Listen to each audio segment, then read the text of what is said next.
Halo semuanya, perkenalkan nama saya Jalilo dengan NIM 22011400094. Di video kali ini saya akan menjelaskan tentang pendekatan dalam pengajaran IPS di SD. Nah, pendekatan dapat diartikan sebagai titik tolak atau sudut pandang kita terhadap proses pembelajaran. Sehingga pendekatan pembelajaran dapat diartikan sebagai titik tolak atau sudut pandang kita terhadap proses pembelajaran yang merujuk pada pandangan tentang terjadinya suatu proses yang sifatnya masih sangat umum, yang melatari metode pembelajaran dengan cakupan teoritis tertentu atau landasan sikap dan persepsi guru tentang bagaimana kegiatan pembelajaran akan dilaksanakan.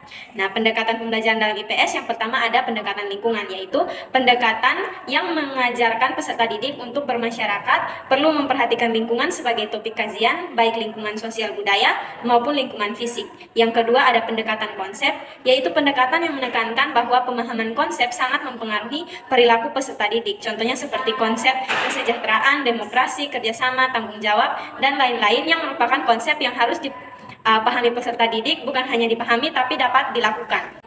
Yang ketiga ada pendekatan inquiry, yaitu pendekatan yang menuntut peserta didik untuk dapat mencari dan menemukan sendiri sesuatu yang baru untuk dijadikan sebagai hasil belajar. Nah, pendekatan ini bertujuan untuk membimbing peserta didik agar dapat menemukan fakta konsep dan pemahaman sendiri dengan campur tangan guru secara tepat.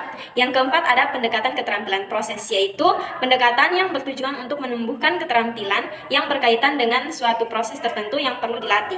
Yang kelima ada pendekatan pemecahan masalah, yaitu pendekatan yang mengenalkan peserta didik pada masalah-masalah dalam kehidupan di masyarakat. Yang keenam ada pendekatan deduktif dan induktif.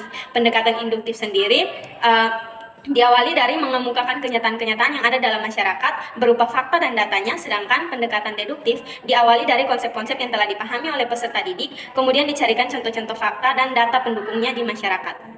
Yang ketujuh ada pendekatan nilai. Nah, pendekatan nilai dikembangkan untuk menumbuhkan sikap dan toleransi peserta didik dalam berperilaku di masyarakat, menumbuhkan kepekaan dan rasa tanggung jawab sosial dengan didasari oleh pengetahuan dan keterampilan sosial.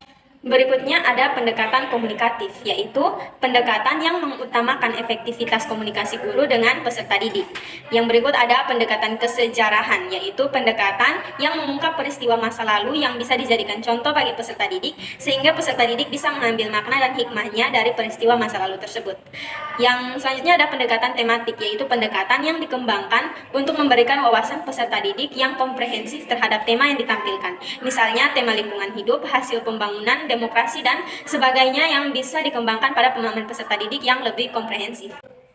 Selanjutnya ada pendekatan CTL atau Contextual Teaching and Learning. Nah, pendekatan kontekstual ini merupakan suatu model pembelajaran yang intinya dapat membantu guru untuk mengaitkan materi pembelajaran dengan kehidupan nyata dan memotivasi peserta didik agar dapat mengaitkan antara pengetahuan yang dipelajari dan menerapkannya dalam kehidupan sehari-hari.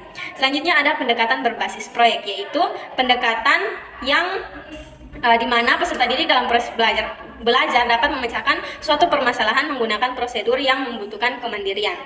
Selanjutnya ada pendekatan quantum teaching. Nah, pendekatan kuantum ini merupakan ramuan atau rakitan dari berbagai teori atau pandangan psikologi kognitif dan pemrograman yang jauh sebelumnya sudah ada dan diterapkan dengan tahap tandur, yaitu T-nya itu tumbuhkan minat belajar anak, A. alami alias melibatkan siswa secara alami, N. nawai atau mengkonstruksi, D. demonstrasi, U. ulangi, dan R. refleksi. Dan pendekatan terakhir di sini yaitu pendekatan kooperatif, yaitu pendekatan yang menerapkan keterampilan-keterampilan kooperatif agar dapat bekerja sama dengan baik di dalam kelompoknya. Nah, pendekatan ini menekankan nilai dan keyakinan sebagai bagian penting dalam proses pembelajaran yang mengutamakan keberagaman dan kebebasan. Sekian penjelasan singkat yang dapat saya jelaskan, semoga bermanfaat. Terima kasih.